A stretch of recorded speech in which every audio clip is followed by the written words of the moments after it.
Washington at the beginning of the 80s, still rebuilding after the '68 riots.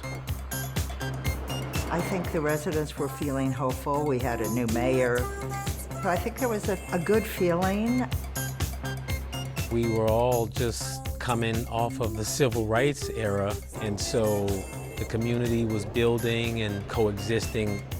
We just had home rule for a few years, and it just sounded like everything was going to be great. Of course, it wasn't. Washington, D.C. was still a city divided. One black city and one white city.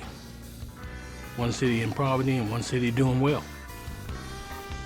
Middle-class white flight meant the 172,000 white residents who remained tended to be above average income and live in the city's leafier northwest suburbs.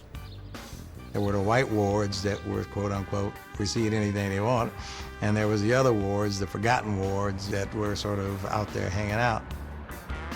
African Americans, who made up 70% of the city's residents, tended to live and work in the poorer eastern quadrants of the city and close to downtown.